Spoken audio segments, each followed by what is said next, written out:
KARAK 8 Peaks is my birthright, and it shall be mine at any cost. Welcome, guys. I'm a Rubber Duck War, and I'm incredibly excited to bring my first Immortal Empires game to you. Yes, we are finally getting to showcase Immortal Empires multiplayer in all its glory, and I have a bucket ton of replays, probably going to be dropping 2 videos a day, so make sure to subscribe to try and catch as many of them as possible. We're going for a very thematic free-for-all today. It is the fight for KARAK 8 Peaks. Of course, I am Belagar Ironhammer, the true ruler of KARAK 8 Peaks, I should say. We're up against Skarsnik, as well as Queek Headtaker, and also a little sneaky scrag, the Slaughterer. The ogres have come out to party. Up in the mountains, they smell blood, and they wanted, playing with a load of really awesome people. You're going to see me on a bucket ton of different channels over the next couple of weeks, as well as me kind of being playing alongside a load of awesome dudes. I believe in this one, Skaven is led by Inticity. HDS, a beautiful Spanish commentator in general, is going to be bringing in the forces of Skarsnik, and Darv plays the OG legend, shall be bringing in the Ogre Kingdoms. So without further ado, let's get this underway. Now, because it's a big free-for-all, I'm not going to go through every build in super detail. We're going to mainly focus, of course, on the mighty Dowie. We've gone for a fire-themed build, so we have double flame cannons, triple iron drakes, of course, as well as the warriors of Dragonfire Pass, a bucket ton of blasting charges to try to explode our enemies into the abyss. Up in the high ground, we have a gyrocopter, and we have the Dragonback Slayers down here on the low ground. Our lord has to be Belagar Ironhammer, of course. He is here for KARAK 8 Peaks. We also have Hans, who is a ethereal Dowie, which is kind of funny. He's the only ethereal Dowie not from Clan Ungrund, but I couldn't select the others because they're campaign exclusives, so he's here. He does cause terror. He has a Rune of Dismay, which is pretty good fun, and the Ironbeard's Ring, given a weakness to fire damage, which obviously goes well with our build. The army I want to fight the least, of course, is Darv's just disgusting artillery slaughter. There's not much I can do to escape it, though. We have double Iron Blaster, triple Knobblast scrap launchers, a bucket ton of Gorgers, very thematic to go alongside Scrag the Slaughterer. On the far side, Inticity's got a real nasty build with just bucket tons of mobility. Wolf Rats into the sunset. I'm very scared of the ones that do magic attacks because they can take down my hero rather easily. And then he's gone Storm Vermin, hardcore, bad to the bones, elite Skaven warriors, the bodyguard of Queek Headtaker, who leads a Warlock Engineer into combat, taking on the Greenskins, who they themselves are some fun stuff. We've got a Night Goblin Shaman, Regiment Renowned Night Goblins, Skarsnik, of course, and a nice little Doom Blob with double Doom Diver Catapults, Hammer of Gork, Der Biggun, and a load of Night Goblins. So a Goblin theme build. Everyone's gone very thematic. I'm incredibly excited to get into this one, so let's wait no longer. Oh man, it's so good to be able to play all the old factions against the new factions. At least that's what I was saying before this game, until I was getting abused by artillery. Now, I'm trying my best to flee. Dwarfs, we're dangerous over short distances, but this is a long haul, and I'm taking so much damage, so I'm trying to push over towards the Greenskins, praying I can get some value there. A load of Gobbos, we're used to dealing with that. These scrap launchers and Iron Blasters have a wreaking havoc along my battle lines. Now, I do have a sneaky play. The gyrocopter is going to be floating over and trying to pepper down some of the enemy artillery pieces, as well as popping Scrag the Slaughterer in the dome if it is at all possible. I'm actually floating behind the enemy artillery now so I can shoot them in the rear, trying to take down this Knobblast scrap launcher. The Gorgers have been let loose. I've decided at this point I simply cannot escape. I cannot get over to the Greenskins. The Skaven have them completely surrounded. I'm gonna have to stand and fight. So we take the high ground, wheel around, and we face our inevitable doom as scrap launcher shots rain havoc down the poor Iron Drakes, take loads of shots, and now the miners are gonna be moving forward a little bit, trying to spot out some of the Gorgers. Gorgers go Leroy Jenkins style straight into them. They want to keep going though and push into the back line because Gorgers have a really garbage armor, and I have a lot of fire, so we're gonna start setting them ablaze with the Iron Drakes, and look at the burst damage, down to nearly half HP with a volley. Scrap launcher is counter shooting, and it is blood, thunder, and glory in all directions. Gorgeous going for a flank overload. Of course, they were stalked, but now the Slayers are afoot, charging into the breach as fire explodes all around us. Miners as well go clattering into the enemy, and we're actually making short work of the Gorgers in the center. They are pushing our flank rather hard. In the distance, you can see Skaven surrounding the Gobbo forces, who are making a nice stand though. A Curse of the Bad Moon ripping apart the Storm Vermin. That looks like their box has been opened up, and beautiful micro by Inticity as you'd expect. Wolf Rats gonna whip round the flanks and start shutting down those range units. So I don't really want to get involved with that fight over there. Far too much mobility in my book. Flame Cannons are going to start focusing down at Scrag the Slaughterer and actually doing some significant damage to the bad boy there. He's currently burnt and his leadership is lacking. Gorges are trying to push through. They are unbreakable, of course, but the Iron Drakes do not give a damn. We will roast their asses one way or another. Flame cannons are starting to be shut down, but we can continue to spray fire onto the enemy. Looks like a Bone Crusher is going to be coming down. Blasting charges are launched onto the Gorges, just trying to shut them down where physically possible and get to grips of my backline situation. It is relatively scary stuff so far. So it looks like the Gyrocopter Brimstone guns have switched target priority onto Scrag the Slaughterer, because he's gone pretty low with the flame cannons, and yeah, he's wanting to save his own skin there, which I'm quite proud of considering our relatively rough start. Now the flame boys, the Iron Drakes, are really roasting up the Gorges relatively nicely. If I can turn a friendly fire, we don't care. I just want to get these guys out of here. We do finally deal with the push from the Ogre Kingdoms. There's still not that much I can do though up against all this artillery. I'm going to start reorganizing my ranks and continue to poke down Scrag the Slaughterer where possible. Mine's going to get adventurous though. Of course, there's only artillery left for my opponent. We can start pushing it away. Over on this side, it looks like a relatively even fight. The Biggin has been able to force back a lot of the enemy. Halberdiers are nearby, but Skarsnik is doing a fierce rearguard as some of his troops retreat here, fighting off the enemy, but Wolf Rats are circling around the Gobbos, looking for good opportunities to strike in. I think going after the Hammer of Gork would be a perfect target right here, and a Queek Head Taker as well as the Warlock Engineer, looking in relatively decent health, at least Queek is, and he can move over to maybe duel Skarsnik, fighting for the the right to own and crack 8 peaks. But in my opinion, if my enemies fight each other, that is only good for me. Belikar cares very little on who he has to kill. He just knows he wants his homeland back.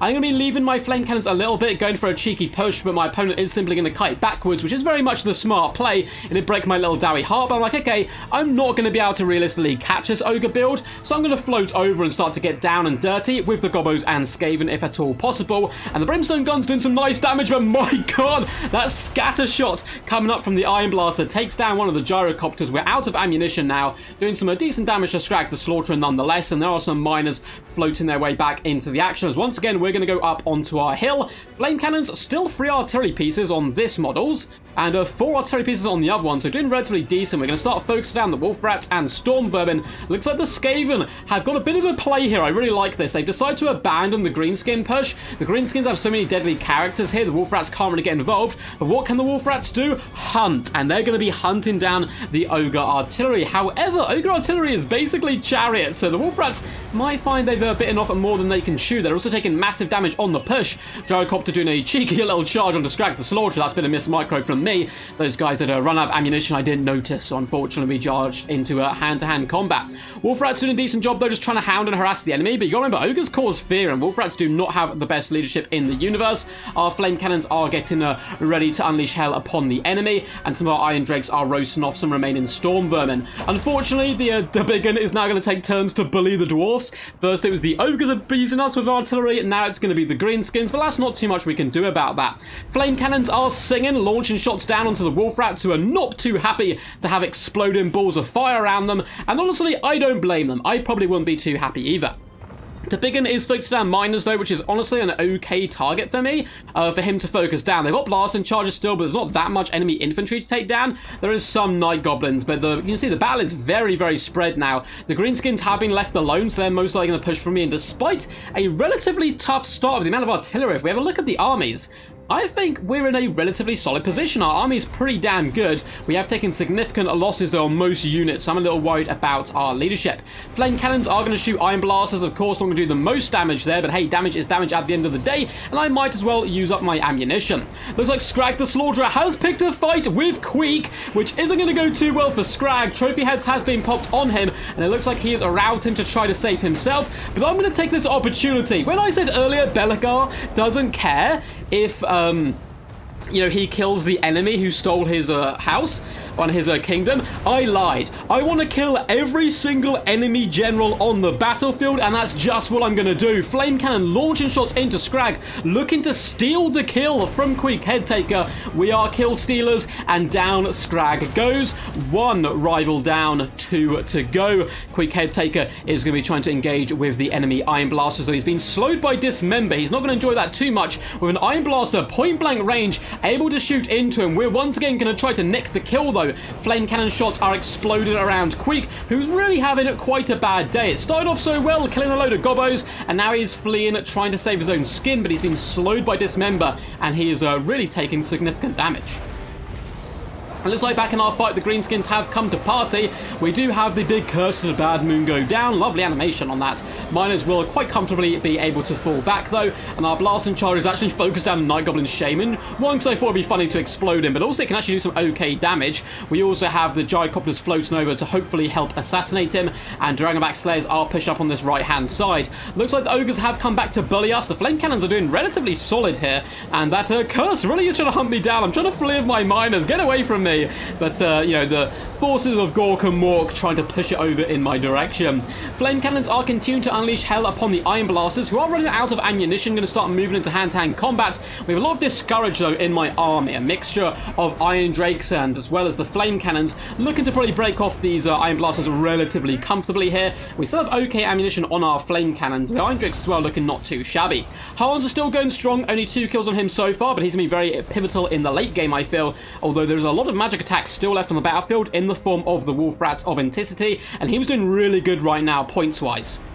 So we do have the Miners, who are currently just sort of vibing, about to get rear attacked probably. And I did spot this, but I was a little bit too late to spot it. I'm trying to reposition and get the Iron Drakes back into position and pull my Miners back, but the Wolf Rats are bomb rushing in. They're so deathly fast, bounding across the battlefield and hunting down the Flame Cannon crews. I'm not going to be a big fan of that. Now, Hans is nearby. He does cause terror, so I'm looking to try to scare off these doggos as much as possible. And they do bomb rush me rather aggressively as the big gun continues to launch in, and everyone's ganging up on me. I'm taking so many shots. The Noblar scrap launchers as well as the big gun are really raining havoc on me. But it looks like there is a sneaky break in the alliance. The Ogres are shooting the big gun in the arse. I don't know if he's actually realised yet, but the Greenskins do finally start to push towards me. In the distance, you can see just the Wolf Rats chasing down routing units. Very smart play there, coming in by Ent, and trying to get as much value as physically possible. So I'm going to start moving over to deal with the Greenskin foe. Iron Drakes bathe the Night Goblins in holy wrath fire. Forge in the hearts of all Dowie, and those Night Goblins not enjoying that whatsoever, taking massive damage and instantly breaking off the battlefield. Maybe they'll actually better rally. They're not quite shattered yet, but they are not looking happy whatsoever. Negative 20 leadership. Looks like the Chariots are moving into hand-to-hand combat. We do have Dragonback Slayers here, though, looking to slow them down, and you can see they do have a reduced 30% speed there. We're going to be able to break them most likely, particularly the amount of fire attacks coming in, as well as Hans and Bellicor can do some really solid damage all round, but the mass is still a big problem for dwarves, as you'd expect, and there's a load more tools now. Slash Chariots, for example, can be a massive problem for the dwarves. I'll showcase that in a later replay, however. The big un's marching over, Skarsnik's on his way, as is the Night Goblin Shaman, and I'm looking to take another head from its shoulders in the form of enemy generals. It looks like the Noblar Scrap Launcher is being forced back. It is burnt, it is flammable, and it's having a really crap time. The other artillery pieces are well and truly amongst us, but with the Slayers here, as well as Hans, I think I can do some significant damage. Looks like we are going to have a big attack come down the line there, doing some okay damage to, you know, the Iron Drakes and so on. And a lot of my army is unfortunately starting to wave and break, and this is easy pickings for units like the Goblin Big Boss as well as the Wolf Rats. We do get caught by a Dismember, unfortunately, which isn't too good. Slowing down the dwarves is just cruel at this point. Shame on you, Darv. Shame on you. Now, Bellicor's still doing okay. The Noblar Scrap Launcher is taking significant damage. There's also been frostbitten here. What on earth causes frostbite? No way, Hans causes frostbite. What an absolute chad. I did not know that. So he's going to be able to slow down the enemy significantly. That's quite a cool pick, actually, in multiplayer. Now that I think about it, anything that can slow the enemy for dwarves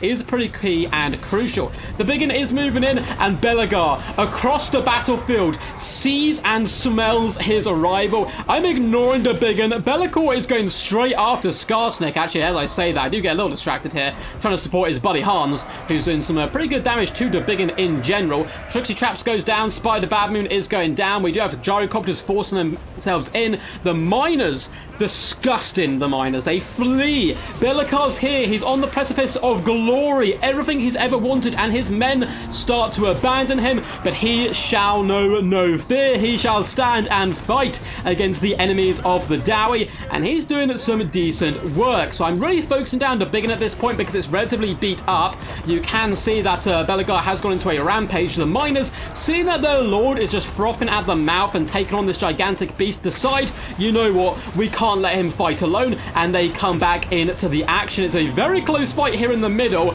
and it is now Belegar going after the legs of the big one, trying to bring it low. Hans is doing a fantastic job as well. There's a little 360, a little bit of a Jedi flashiness there as he twirls around before his blade comes carving down the big one, who's not necessarily the best single entity duelist in the game. Belegar is pretty confident right now the big one's is going to go down, and in fact he does. He's already switched his attention over to Skarsnik. The Jewel of Jewels is well and truly in action. Belegar, a massive hit coming down, cracking the skulls, and the Slayers just bomb rush in, trying to be the one to bring glory to Clan Ungland and perhaps themselves, and Skarsnik is going down. Scrag down, Skarsnik on his way out. Quick head taker, get over here, and it looks like Skarsnik is terrified of Belegar, fleeing to save himself.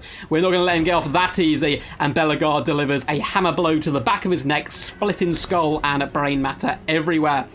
Night Goblin Shaman is done at this point, with Iron Drakes on the way, and this is incredibly close. Very annoyingly, you still can't see the scores in replays, which is really sad. Hopefully we get that soon. This was incredibly close on points between me and Inticity Skaven right now, and though it looks pretty good for me, I have my two characters here. He has a lot of magic attack wolf rats around, and I am terrified of them. He's currently trying to get damage on the Noblar Scrap Launcher, which is relatively smart. Quick Head Taker. Here's the battle cry of Belegar, but he's in no rush to get over to me. Trying to play a bit of a psychological warfare. You're not good enough for me, Belegar. I'm over here chasing a bigger fish in the form of the Noblar Scrap Launchers. But that's fine. I can wait for my vengeance. We've waited this long. We can obviously wait a little while longer.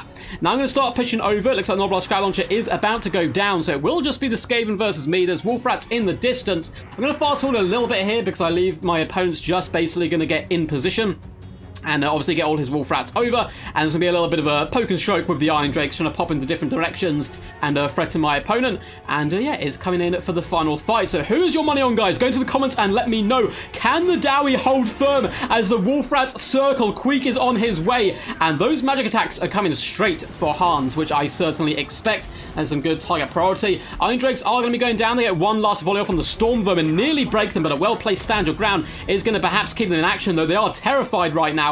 Belegar is actually going to ignore Quick Head Taker, which you may think, what on earth are you doing, Ducky? You got to take him down. Well, no. Belegar's going to be going after the wolf rats, trying to force off that magic attacks. I'm going to be leaving Hans to deal with Quick Head Taker. I don't think he's worthy of Belegar's might. And it looks like the wolf rats are being fended off and driven away. Unfortunately, the Iron Drakes go down. I have just one Dragonback Slayer, a true Chad of the Dowie, fighting alongside these heroes of a legend. And the wolf rats are doing some significant damage to Hans. As you can see, his HP is starting to drop really rapidly. Look how quickly it goes down. It's really scary stuff. So I need to do burst damage as much as possible and then attempt to tear out the wolf rats away from the battlefield. Somehow the Slayer's still going strong. He's just having a whale of a time. Hacking Doggos charge into glory. He does stagger there, but he continues to stand and fight. And all the wolf rats do start to break off and shatter.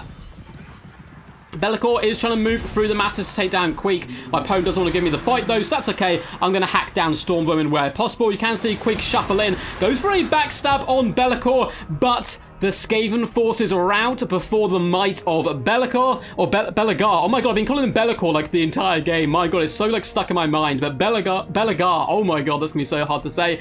Belegar is indeed mighty, taking down the enemy, and Clan Ungland are victorious. We even had the Iron Drakes do some last minute fireworks. That burnt effect can be really, really nice.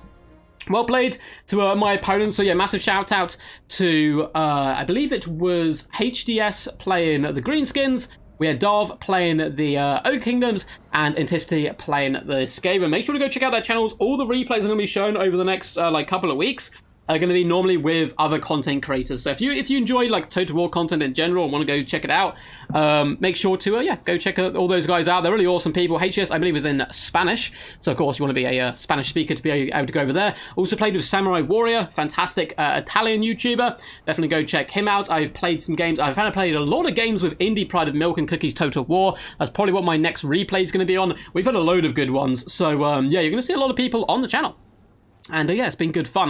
I've really enjoyed, in general, it is the most refreshed I've ever felt. Even more refreshed than when Warhammer 3 first came out, being able to play Ogres versus Dwarfs, or Khorne versus Lizardmen. You know, there's so many fun matchups, and there's so many changes to the old factions that I've got to get in with you guys. So if you want to, hop in for the journey there, make sure to subscribe. It really helps me out as well, and it keeps you guys up to date on what's coming in the future. If you did enjoy this, make sure to like and subscribe. Comment down below what you thought of the battle. There's going to be a lot of free-for-alls and 2v2s in the future, as well as the standard 1v1 more competitive format, just because I've been playing with a large group of people and we've hopped in and played some really fun and thematic games. But Bellicar Ironhammer is indeed the true king of KARAK 8 Peaks. 1.8k value on him, 1.3 and 1.4 on the Flame Cannons doing decent work, but my boy Hans came through. 1.9k gold value, a true Chad of the Dowie people. I won't go through all the value, let's go through the generals. So 500 value on Queek, Scrag the Slaughterer, 350, the Iron Blaster's 2k, 1.6k, oh, it's so gnarly, and Scarston got an impressive 2.2k, doesn't matter how many damage you get, how many kills you get, KARAK 8 Peaks is mine. Until next time guys, peace, and as always, stay awesome.